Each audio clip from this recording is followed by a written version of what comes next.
नमस्ते। Deal Iran से हुई, हाथ अमेरिका ने मिलाया। तस्वीरों में मुस्कुराहट ईरान की दिखाई दी। पाकिस्तान में भी कई लोगों ने इसे तेहरान की बड़ी सफलता बताकर गधैया नृत्य शुरू कर दिए। कुछ लोगों ने कहा कि आखिरकार अमेरिका को बातचीत की मेज पर आना पड़ा। कुछ ने कहा कि महीनों के दबाव के बाद ईरान ने अपनी बात मनवा ली। लेकिन क्या सचमुच पूरी कहानी यही है? क्या जो दिखाई दे रहा है वही सच है? और अगर यह ईरान की इतनी बड़ी जीत है तो फिर इजराइल इतना शांत क्यों है? वह नाराज क्यों नहीं दिख रहा? वह विरोध क्यों नहीं कर रहा? और सबसे बड़ा सवाल, क्या ऐसा तो नहीं है कि जिस समझौते को ईरान और उसके समर्थक अपनी सफलता समझ रहे हैं, उसी समझौते में सबसे बड़ा फायदा इजराइल को मिल गया? और क्या ऐसा तो नहीं है कि ट्रंप ने एक बार फिर ऐसा खेल खेला है जिसे लोग अभी समझ ही नहीं पाए हैं? दोस्तों, एक ऐसी रिपोर्ट जो आज आपकी सोच को बदल देगी। वो सोच जो प्रोपेगेंडा मीडिया और कुछ तैमन छाप लोगों ने आपके दिमाग में भरने की कोशिश की। लेकिन आज आप इस चैनल पर वह सच देखेंगे जो आपके लिए बिल्कुल हटकर होगा, वह भी पूरे तथ्यों और नपे तुले अंदाज में। यह ईरान अमेरिका की वही डील है जिसकी चर्चा आज सबसे ज्यादा है। पर इस डील में खेल कितना खतरनाक है, यह आपको सोचने पर मजबूर कर देगा। यही कि जिस ट्रंप को मस्खरा समझा जा रहा था, उसने कैसे ईरान और पाकिस्तान को बुरी तरह लपेट दिया है। दरअसल राजनीति में कई बार जीत और हार का फैसला उस दिन नहीं होता जिस दिन कैमरों के सामने हाथ मिलाए जाते हैं। असली फैसला कुछ महीनों बाद होता है, जब शोर खत्म हो जाता है, जब जश्न के नारे बंद हो जाते हैं, जब लोग अगली खबर की तरफ बढ़ जाते हैं, और तब धीरे धीरे यह दिखाई देने लगता है कि आखिर किसके हाथ खुले रहे और किसके हाथ बंद गए। यही वजह है कि इस पूरी घटना को सिर्फ अमेरिका और ईरान के बीच हुए समझौते के रूप में देखना शायद सबसे बड़ी गलती होगी। क्योंकि कहानी कागज पर लिखे शब्दों से बड़ी है। कहानी उन लोगों की भी है जो मेज पर बैठे थे, और उन लोगों की भी है जो मेज पर नहीं बैठे थे। पहले पूरी स्थिति समझिए। पिछले कई वर्षों से अमेरिका और ईरान के बीच तनाव किसी से छिपा नहीं है। कभी परमाणु कार्यक्रम को लेकर विवाद हुआ, कभी प्रतिबंध लगे, कभी तेल कारोबार को लेकर टकराव हुआ, कभी खाड़ी क्षेत्र में तनाव बढ़ा। कई बार ऐसा लगा कि अब दोनों देश सीधे टकराव की तरफ बढ़ रहे हैं। तेल बाजार घबरा जाता था, दुनिया चिंतित हो उठती थी। पर इस बार अमेरिका सीधे ईरान से भिड़ गया। मुल्ला मीडिया ने यह साबित करने में पूरी ताकत लगा दी कि ईरान ने अमेरिका को औंधे मुंह कर दिया। यह ठीक ऐसे है जैसे मरियल गिदड़ ने शेर को पिछवाड़ा दिखाकर अपनी जीत का ऐलान कर दिया हो। इस युद्ध का नतीजा यह निकला कि अमेरिका इजराइल के हमलों से ईरान पूरी तरह बर्बाद हो गया। मुल्लाई बक्कड़बाजी जारी है, पर तशरीफ पर आज भी लाल रुमाल बंधे हैं। ईरान आर्थिक दबाव झेल रहा है। अमेरिका अपना काम कर चुका है और अब संकट नहीं चाहता है। वजह है दुनिया में तेल की कीमतों में उछाल। ऐसे में एक समझौते की पटकथा लिखी गई, और यहीं से शुरू होती है असली कहानी। इस वक्त पूरी दुनिया अमेरिका और ईरान को देख रही है, लेकिन बहुत कम लोग यह देख रहे हैं कि इस पूरी तस्वीर में इजराइल कहां खड़ा है। आखिर वह इस चर्चा के केंद्र में क्यों नहीं है? और अगर नहीं है तो क्या यह उसके लिए नुकसान की बात है या फायदा? इसे एक साधारण उदाहरण से समझिए। मान लीजिए किसी गांव में दो परिवारों के बीच वर्षों पुराना विवाद चल रहा है। पंचायत बैठती है, बातचीत होती है, दोनों पक्ष समझौते पर पहुंच जाते हैं। गांव के लोग खुश हो जाते हैं कि विवाद खत्म हो गया। लेकिन कुछ महीनों बाद पता चलता है कि समझौते की कई शर्तें दोनों परिवारों पर लागू हो गई। अब वे कुछ फैसले अपनी मर्जी से नहीं ले सकते, लेकिन एक तीसरा व्यक्ति जो इस विवाद के बाहर था, पहले की तरह पूरी स्वतंत्रता से फैसले ले रहा है। तब लोगों को समझ आता है कि मेज पर बैठना हमेशा सबसे बड़ी ताकत नहीं होता। कई बार ताकत इस बात में होती है कि आप किन शर्तों से बंधे नहीं हैं। इसे एक और तरीके से समझ लीजिए। मान लीजिए एक क्रिकेट मैच चल रहा है, बल्लेबाज शानदार खेल रहा है, चौके लग रहे हैं, दर्शक उसकी तारीफ कर रहे हैं, कैमरा उसी पर है, पूरा स्टेडियम उसी को देख रहा है। लेकिन दूसरी तरफ कप्तान धीरे धीरे फील्ड बदल रहा है। एक खिलाड़ी इधर भेजा गया, दूसरा उधर। बल्लेबाज को लग रहा है कि सब कुछ उसके नियंत्रण में है। फिर अचानक एक गेंद आती है और वह कैच दे बैठता है, लोग कहते हैं कि विकेट तो अभी गिरा है, लेकिन अनुभवी लोग जानते हैं कि विकेट उस गेंद पर नहीं गिरा, उसकी तैयारी कई ओवर पहले शुरू हो गई थी। यही वजह है कि बड़े खिलाड़ी सिर्फ सामने की घटना नहीं देखते, वे उसके पीछे की तैयारी भी देखते हैं।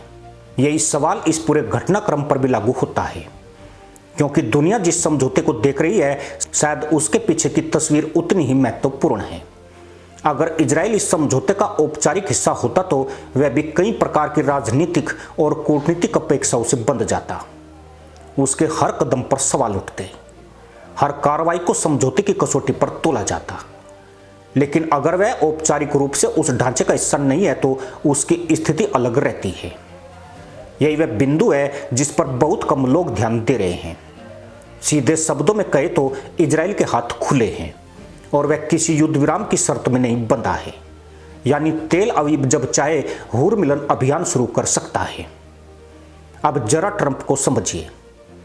डोनाल्ड ट्रंप को लेकर राय अलग अलग हो सकती है, कोई उन्हें पसंद करता है, कोई उनकी आलोचना करता है, लेकिन एक बात लगभग हर व्यक्ति मानता है कि ट्रंप अक्सर सीधी रेखा में राजनीति नहीं करते।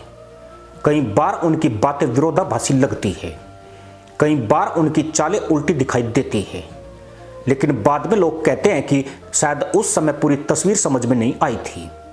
यही वजह है कि जब भी ट्रंप किसी बड़े अंतर्राष्ट्रीय मुद्दे पर कदम उठाते हैं तो लोग सिर्फ यह नहीं देखते कि उन्होंने क्या किया, लोग यह भी देखते हैं कि उन्होंने क्या नहीं किया। राजनीति में कभी कभी सबसे महत्वपूर्ण वह व्यक्ति होता है जो मेज पर बैठा दिखाई नहीं देता। कई बार सबसे खतरनाक मोरा वही होता है जो शतरंज की बिसात के किनारे खड़ा रहता है और सही समय का इंतजार करता है। अगर इजराइल भी इस समझौते का औपचारिक हिस्सा बन जाता तो वह भी उसी कागज से बन जाता जिससे अमेरिका और ईरान बनते। फिर उसके लिए भविष्य में स्वतंत्र कार्रवाई करना मुश्किल हो जाता। अगर कल उसे लगे कि ईरान फिर से किसी ऐसी गतिविधि में शामिल है जो उसकी सुरक्षा के लिए खतरा है तो उसके पास विकल्प सीमित हो जाते। लेकिन आज स्थिति अलग है।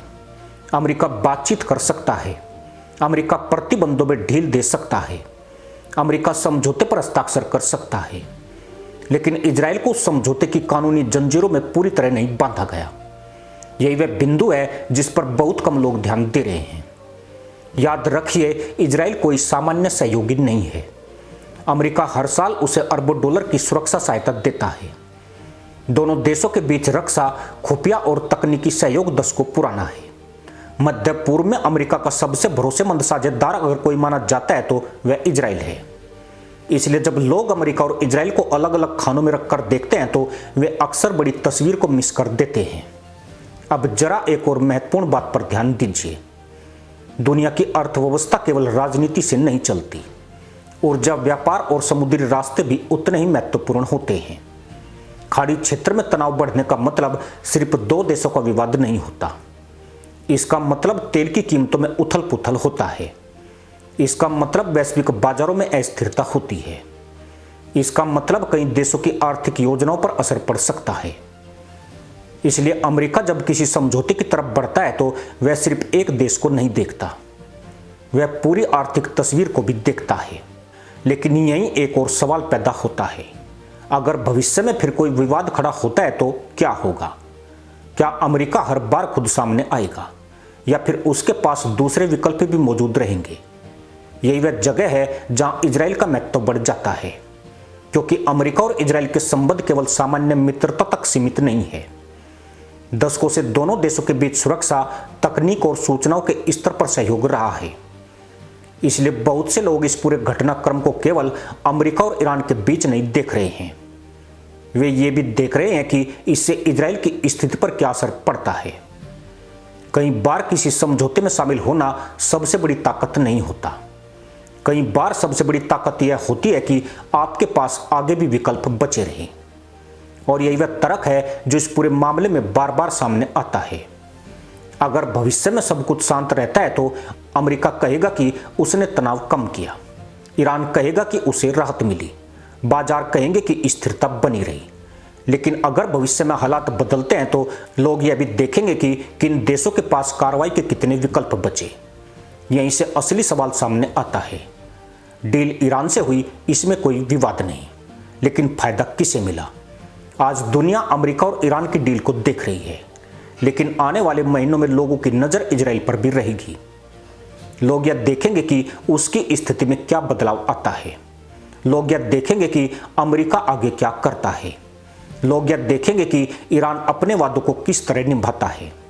और लोग यह भी देखेंगे कि पाकिस्तान जैसे देशों की स्थिति इस बदलते माहौल में कैसी रहती है। यही वजह है कि यह कहानी अभी खत्म नहीं हुई है।